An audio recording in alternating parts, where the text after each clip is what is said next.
morning, evening, or afternoon, depending on what side of the pond you're on, and welcome to a special Team of the Month edition of Across the Pitch.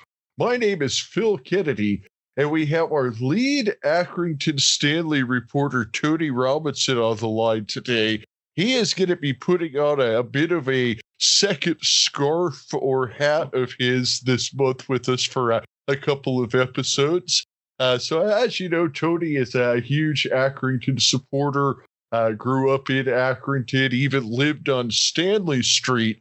However, in the 1960s, there were a few years that Accrington Stanley actually didn't even exist and kind of forced supporters to pick another club in the area. And that's kind of how Tony has gotten to be a man of two teams, if you will. Would you say that's accurate, Tony? Yeah, that's a good intro, Phil. And thanks, sir, for asking me to be involved with the Team of the Month. Yeah, the 60s was, I was 8 years old when Stanley went out of business in 62. So I don't remember a lot about it at the time. But as a kid, when you were 10, 11 years old, and, right around the time that England was winning the World Cup, and there was interest at school for kids to pick a team. And I remember seeing there was a lot of Burnley shirts and some Blackburn Rovers shirts. And at the time, I was looking to a team to support. And I know my dad had taken me to a Burnley match before. And so I liked the colors. And they were in the first division back then and still had some players in the squad that were connected to their championship team of 1959-60. So I picked Burnley, and then that was it, because, as I said, there was no Stanley to support. And when I emigrated to Canada, Stanley was just getting off the ground. So I never really got a chance to support Stanley in my teen years.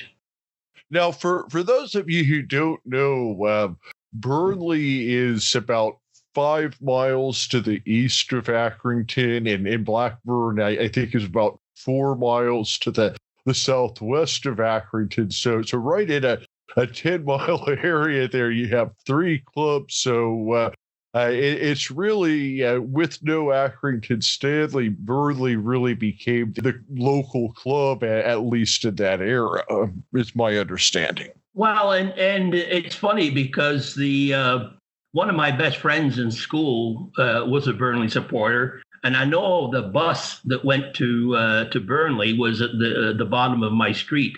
So it was a lot easier to catch the bus to go to Burnley than it was to Blackburn, which was have to go through Accrington and then across to Blackburn. Back in those days, it wasn't the motorway now, which basically that M65 links Burnley, Accrington, Blackburn, and then just at the other end is Preston. I mean, you got four teams of the founding, football league all on that one stretch. But it just made a lot of sense to me. And I think, as I said, not only the colors that I like, but Burnley was in the first division, which is the precursor to the Premier League. So they were, just an easy choice for me. And I've sort of followed them ever since. And it's, I call them my boyhood team, and yet my hometown team, which is Accrington Stanley, is obviously something that I'm proud to be associated with.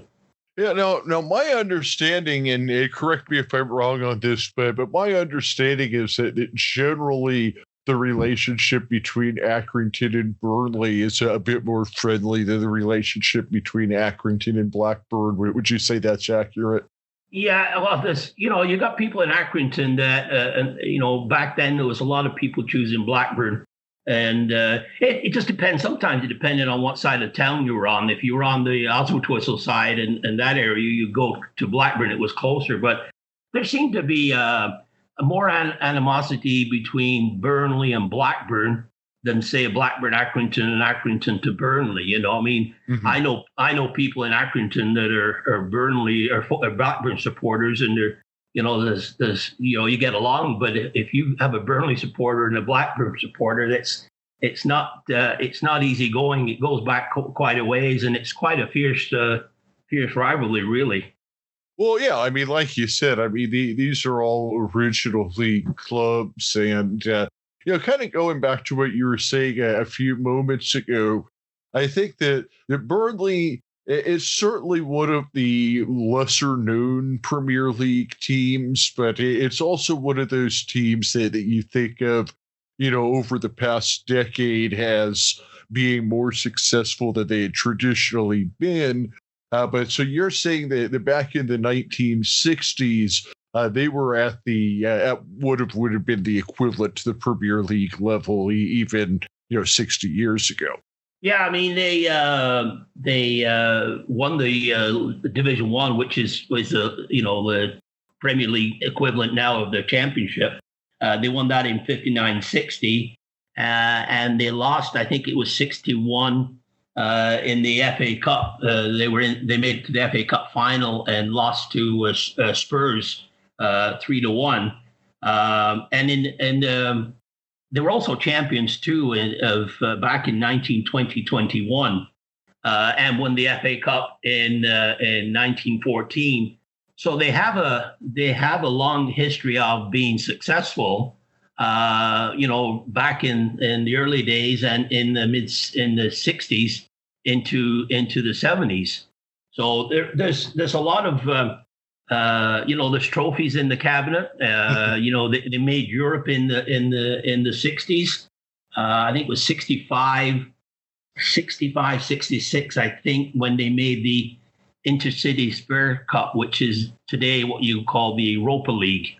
So that was their first foray into Europe, and they did quite well, really, and got large crowds. But I think that the thing that that for Burnley is the success they had starting out and back in the 1900s, and I just wanted to sort of touch on the one of the successes when they started was back in the mid 1900s when.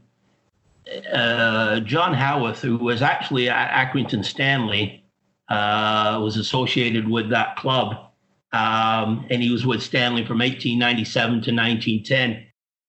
Went over to Burnley to become their manager, and that's really from 1910. He was there till 1924, is when they had their biggest success to date. After going into the Football League in 1888. He's the one that actually I think it was around 1913, he decided just to change the look of the team that he wanted to go to Claret and Blue after Aston Villa. And they actually played in green originally, and he changed the team colors. And then they adopted the nickname, or the name was attached to them, was the Claret. So he was not only instrumental on the pitch, forming the nucleus of a really good team, but he obviously got them into the colors that they're famous for today. Oh yeah, that's interesting. I did not realize that was modeled after Aston Villa like that, but it definitely makes complete sense, and it is a nice looking kid. I mean, it's definitely one of the things to me that stands out about Burnley is, when they come out in that Claret kid, it's just one of the ones that you don't forget once you've seen it. No, and I think I said the FA Cup was 13. It was actually 1914, so I stand corrected. But no, it was, it's just a color that it's really strange that you've got three teams out of 20 in the Premier League that have the same color scheme. Yet, and I mean, I'm probably biased in saying this, but I think Burnley's color scheme, it just seems to work. I watched the West Ham match yesterday, and they wear a whole Claret shorts and socks and shirt, and I think that's too much Claret, and where Burnley seems to have a nice blend. And I mean, I remember watching in the 60s. I think one of the first matches I went to an away match, I think it was at Maine Road, and I was surprised because obviously City play in a light blue, and Burnley came out in a white, and I was surprised because that's the first time I'd ever seen Burnley in an away kit, which you always picture them on Claret and Blue. So it was strange to see them playing white, but it seems to be a common. It seems to be a color that they use quite often for their away strip. Yeah, it makes sense because then whatever color the other team wants to wear, you're going to be able to have something a little bit different. When I started to follow him, obviously, I once I picked a team and I said to my dad, I said, I want to go and watch, Burnley every home match. And he said, well, you got to earn some money to buy a season ticket. And so I had to get a paper round and take the papers. And I remembered I'd be 12 years old, and you get on the bus yourself with your scarf, head to the match, 40,000 people around in the match. Get on the bus after the match and come home all by yourself back in those days. And it was exciting and it was thrilling, but it had to be. And I saw a team, the teams that I saw back in those days, they had lots of internationals in the team. It was Adam Blacklaw, John Angus, Ralph Coates, who did play for England one time. Alex Elder, Gordon Harris, Willie Irving was a great center forward from Northern Ireland. Andy Lockhead, Brian Miller, Ray Pointer, who was still playing from the days when they won the league in 59-60. I call this the one player that he was probably one of the most exciting players to watch was a fellow called Willie Morgan. I call him the George Best of Burnley because he had similar hair. He was a winger, wore number 7, could dribble, cross, and could score. And in fact, after his success at Burnley, he ended up playing for Manchester United. So those were the teams that I remember going to watch for a good 2-3 years in a row, and always seemed to have good success in the table. Never sort of got up to the heights of the top again, except, as I said, for when they went into Europe. But they were always competitive, and that sort of one of the reasons why is because of the manager they had at the time was a gentleman by the name of Harry Potts. And if you look at Harry Potts, he was there from 1958 to 1970, right in their heyday. And basically matched John Howarth in accomplishments.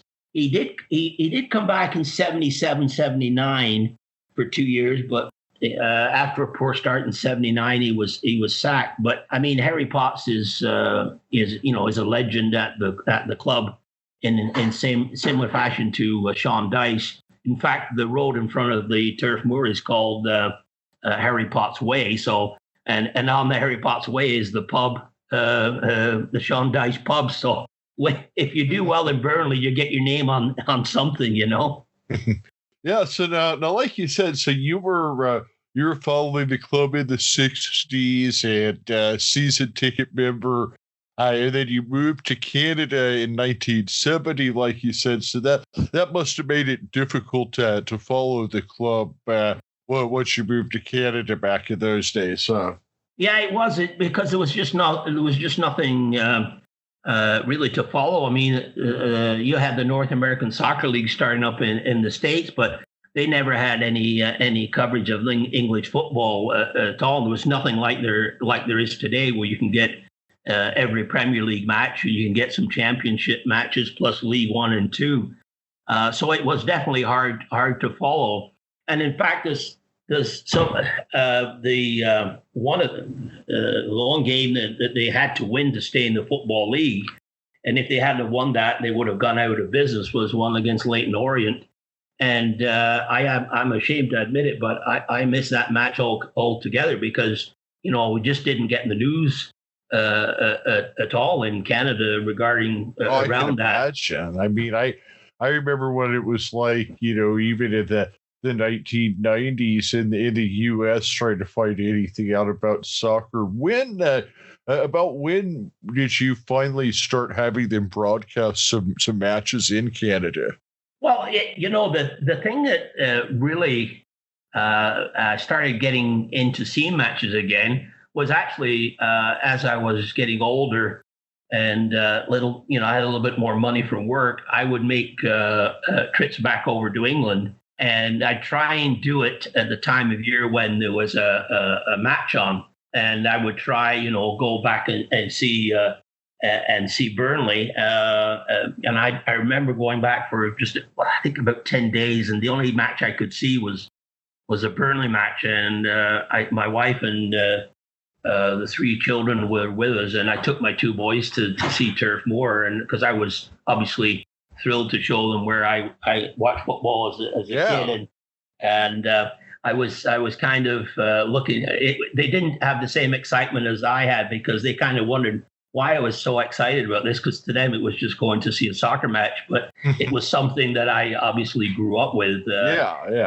But those were actually the most coverage, most of football I saw was actually making trips back, to go see them, and then you might get an FA Cup match on, on some channels years ago, but the coverage I have to say in as far as television coverage up to this last 15 years or so was poor, to say the least. Yeah, for sure, and certainly in the even in the 80s and 90s, Burnley wasn't in the Premier League at that time, so that made it even more difficult.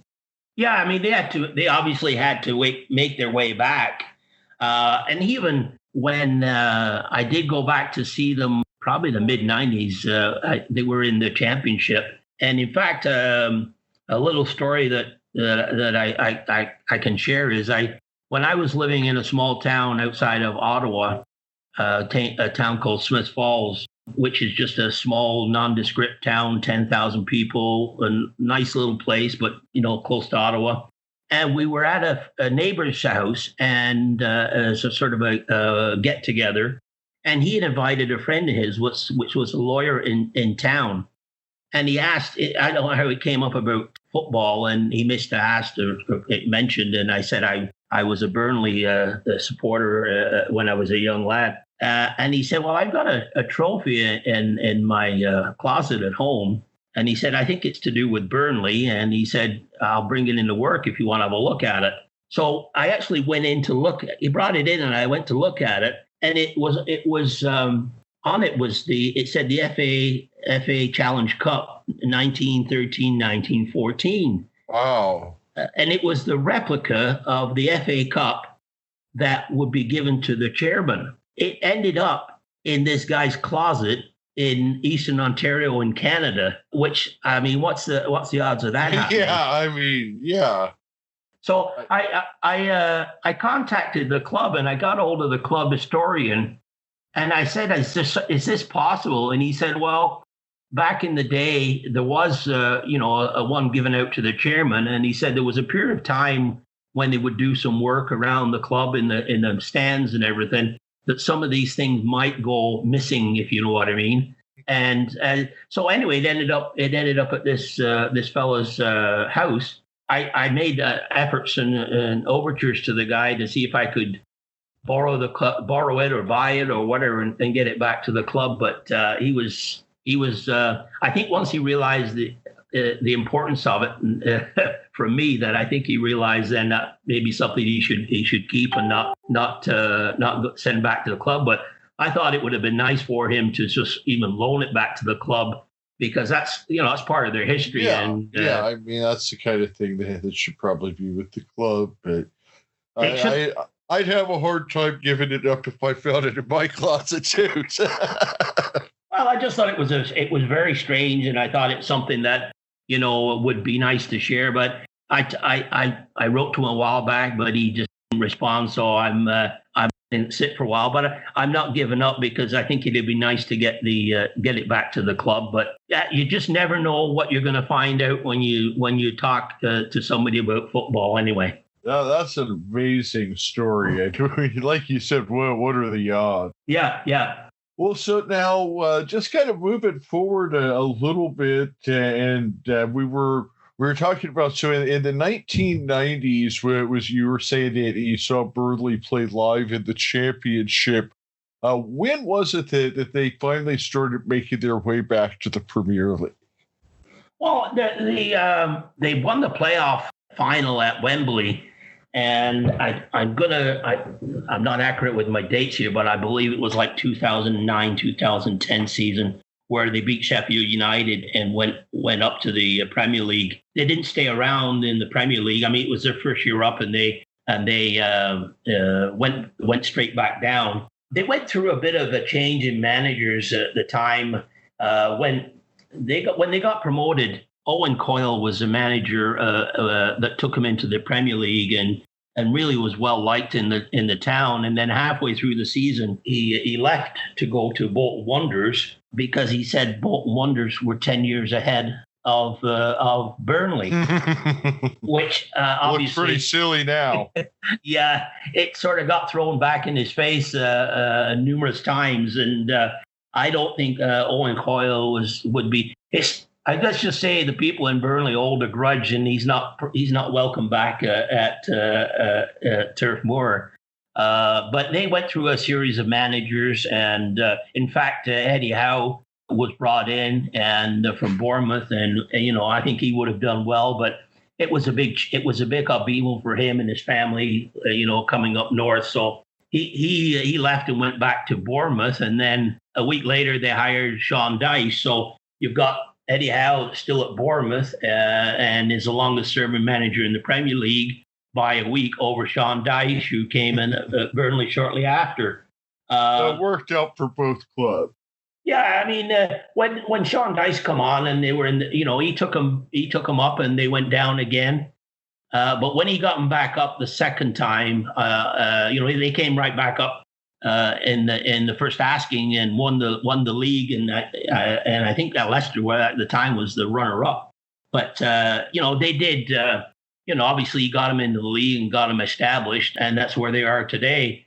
Yeah, and then you mentioned that they made it to Europe in the 1960s. They did make it back to Europe again a few years ago. Yeah. They finished seventh, and that was it. With the rules that they have, the FA Cup winners, League Cup winners. It just so happened that the teams above them qualified through other sources, and they went down as far as seventh. And this year, you never know, it could be down as far as eighth. But they went into Europe, 3 or 4 years ago now. They really, really didn't have the size of squad or were built for a long season because, as you know, they have to go through the qualifying rounds, which starts in July. It really was a hard test for them. And they didn't have the size of squad and weren't built for it, really. Yeah, I mean, when a club like Burnley, seventh is a huge achievement. But then, like you said, when you go out the next year and you have to play all those extra games in Europe, I think that it is something that does hurt a smaller club in terms of the Premier League the following year. Well, they had injuries that they developed through. I think Tom Heaton got injured, and there was just some injury issues. And when you have a small squad, it's just it's not easy playing a European schedule plus playing a Premier League schedule. And I think that's what the team has been built for. Really, is to sort of go for become an established Premier League team, really. Yeah, I think that's the goal, and that it may be something like making Europe can sometimes distract from that. On the other side, that is additional money coming into the club. So, is it something where as a supporter that you kind of look for the club to make Europe, or you'd rather kind of have a maybe just miss out on it? Well, I think when they made it last, into Europe just recently, that was good for a lot of the younger people that hadn't seen them in Europe from the 60s. But I think you get a mixed bag because people want to see them go into Europe because it's a chance for them to go away and see European teams. I think you'll see a mixture of people on the side of caution, where it's said that they'd rather see Burnley stay in the Premier League and concentrate on that. as opposed to trying to go into Europe. And I mean, it's hard to say that you want that success is staying in the Premier League, but it is, and you can't, if you don't make Europe, that's not a bad thing in any way, because the more they get established in the Premier League, then obviously I think it's better overall for the club, Yeah, I think that you highlight something that's really important that we kind of talk about a lot is that in American sports, it's really all about winning the championship or making the playoffs. But in English football, with the different sizes of clubs, there's so many different expectations where, obviously if you're Manchester United, you have to try and win the Premier League every year. But at a club Burnley's size, just staying in the Premier League is the ultimate goal, much the same way that, staying in League One is a club Stanley's size's goal. Now, that's not saying you don't want to grow and move forward, but different clubs really have different objectives within the same league.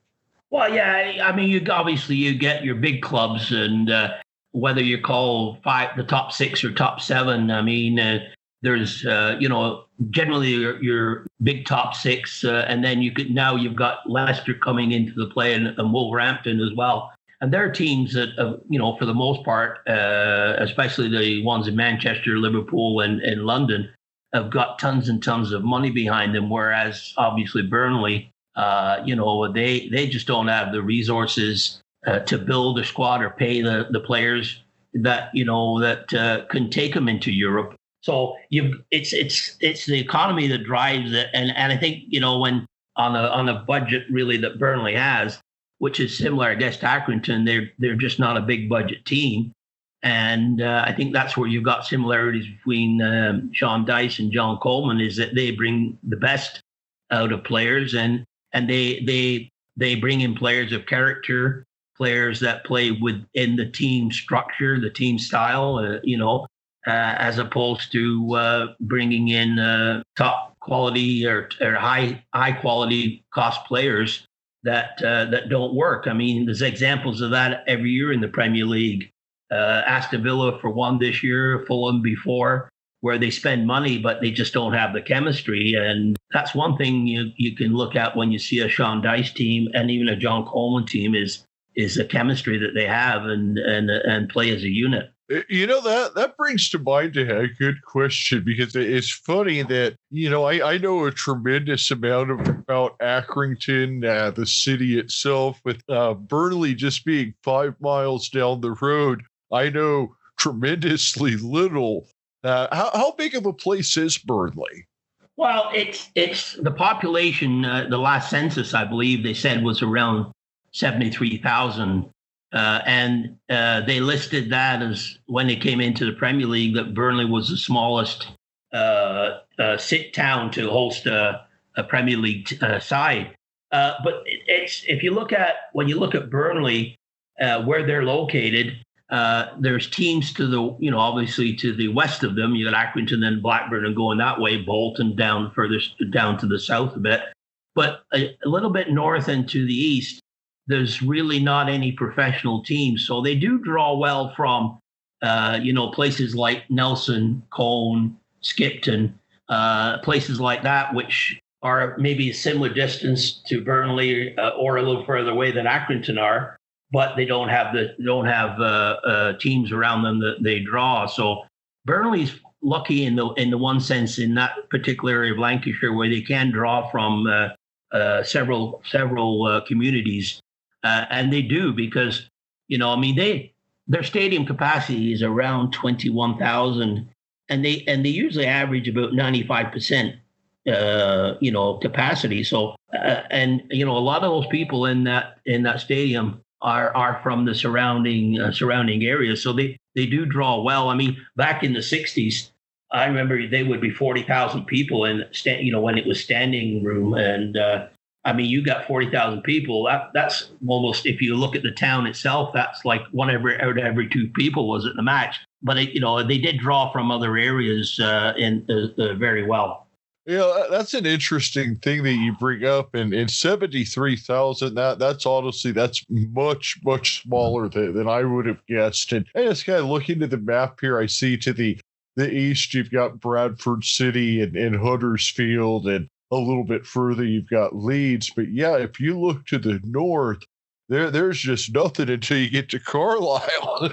Yeah, and to the east, it's not sort of it's not sort of a built-up area like you have through Accrington, Blackburn, and because a lot of the canal system goes through that area, and there was a lot of, obviously, Burnley as well was a very big town in the industrial north. So yeah, then you go further towards Todmorden and places like that, and you get more into the country a little bit, where they just didn't have the size of the towns to support big clubs. So they do draw well from that area. But yeah, I mean, it's I know there's people come from Yorkshire, obviously, to watch Burnley, because it's the distance. It's not that hard to travel to.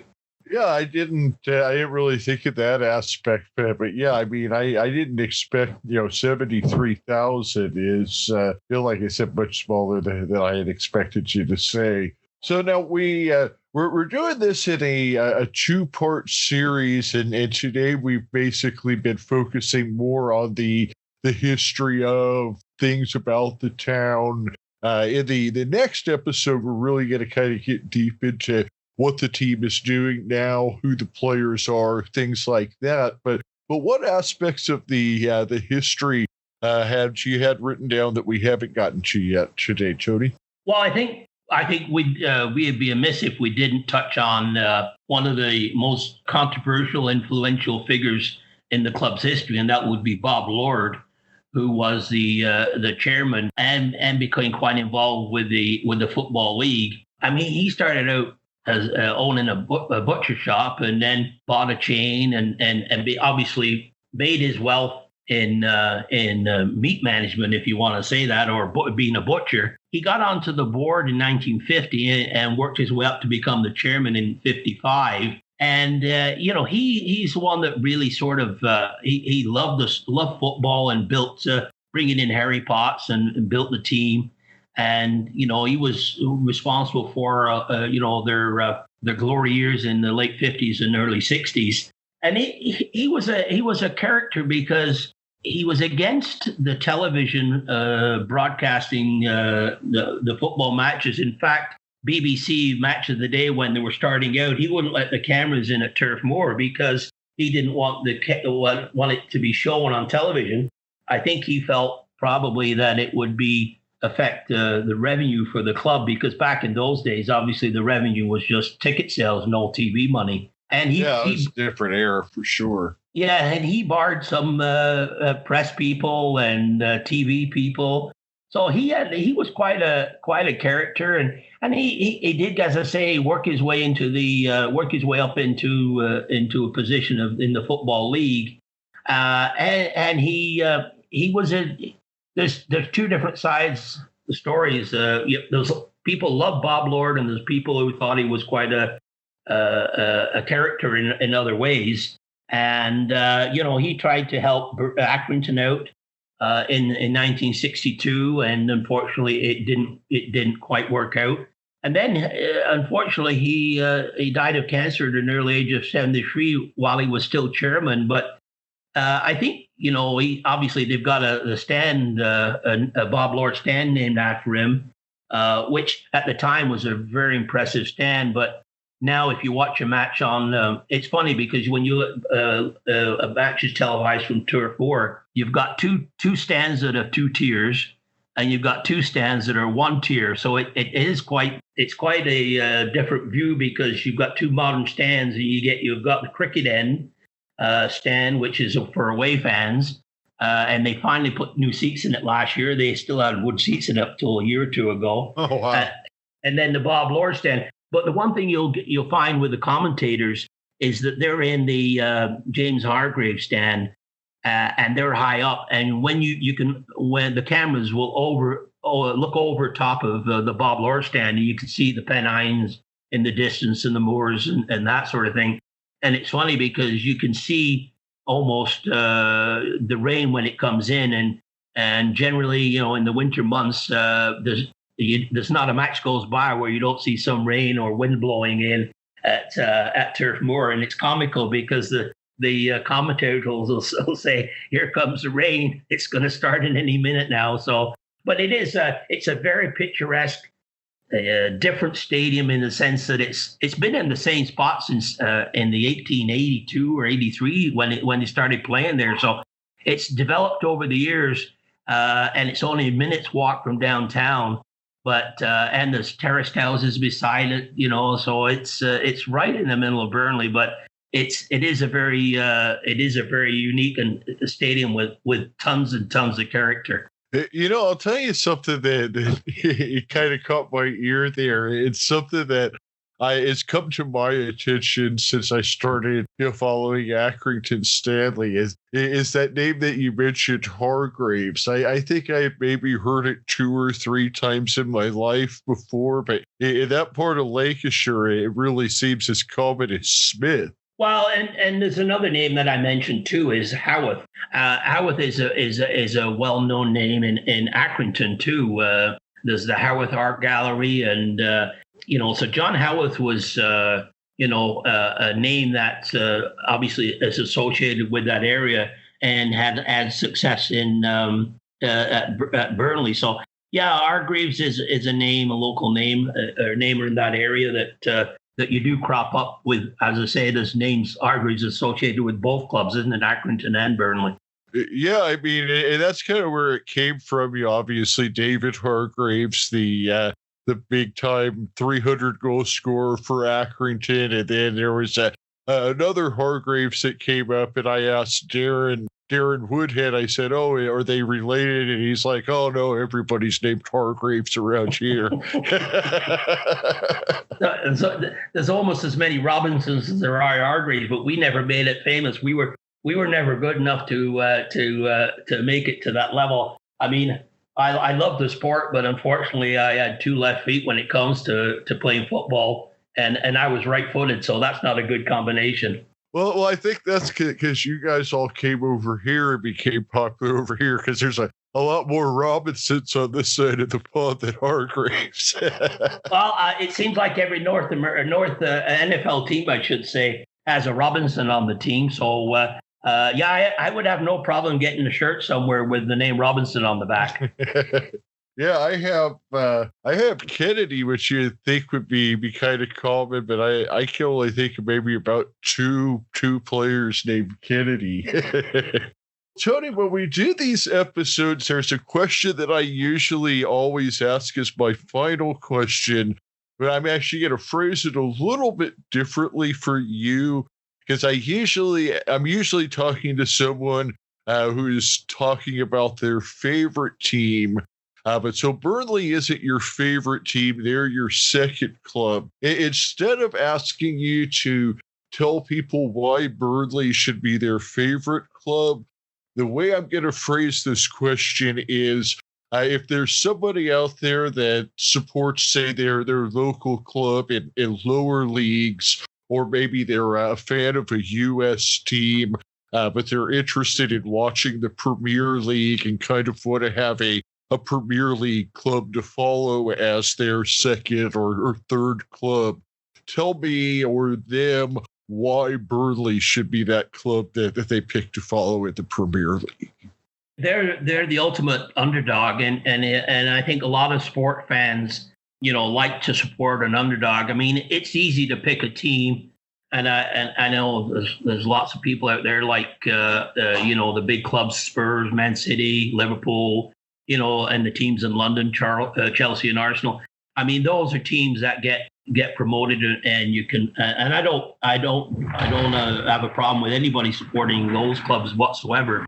I think if you want a team that is an underdog and really is going to give it its all, it's not full of superstars.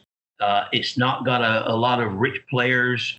It's a club that will work, give 110%, which is like what everybody wants to do. That you try and take pride in what you would do yourself.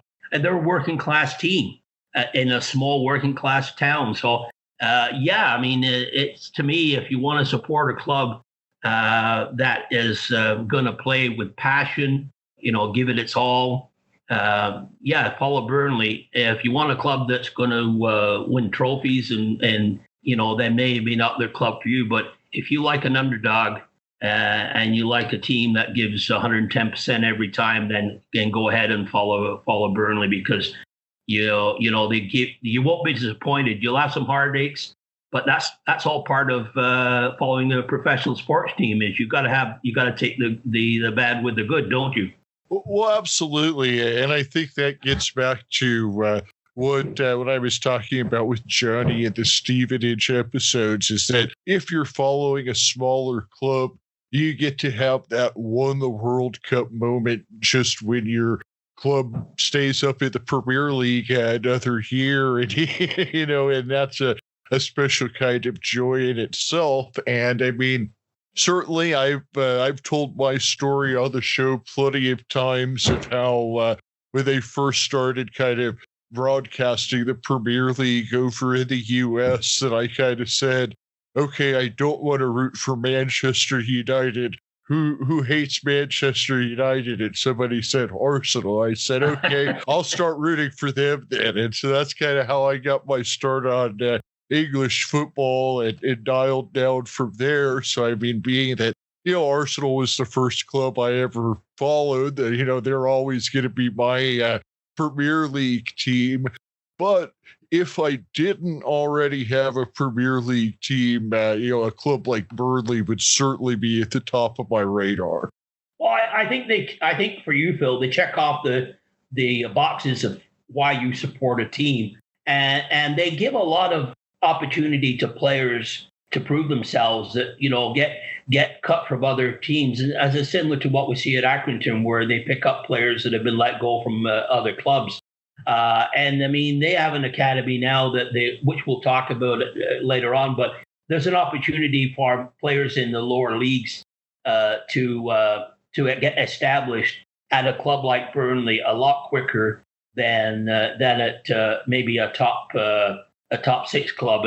And Dwight McNeil is a big example of that. As I say, we can touch on him and the up and comers in another episode.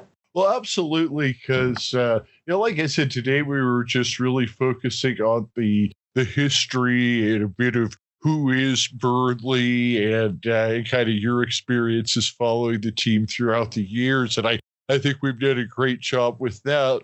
So in part two, we're really going to kind of dial down on what's going on with Burnley now. We talked a little bit about their run to Europe, but I really want to talk about the past few seasons where they've kind of seemed to make a step forward, like you said, growing the academy. Seems like lots of big stuff happening there in northeastern Lancashire, and I'm really excited to talk about it with you here next week. Yeah, well, great, Phil, and I appreciate the opportunity, of course, and I always, I'll end by saying, you may remember this comedian. I remember from his days back on Johnny Carson, Rodney Dangerfield, who it's no respect. Yeah, well, let's just say Burnley are the Rodney Dangerfield of the Premier League, and I'll leave it at that. All right, they get no respect. Well, they get respect out across the pitch because that's what we're all about here, is giving respect to the clubs out there that aren't part of the Big Six. And I'm really looking forward to part two, because part one has just been brilliant, Tony. I appreciate the time, Phil, and always a pleasure. As you know, I love talking football, and hopefully we brought the message of Burnley to a few more supporters. I love it. I will talk with you next week, Tony. Have a great one. Yeah, cheers, Phil. Take care. Cheers.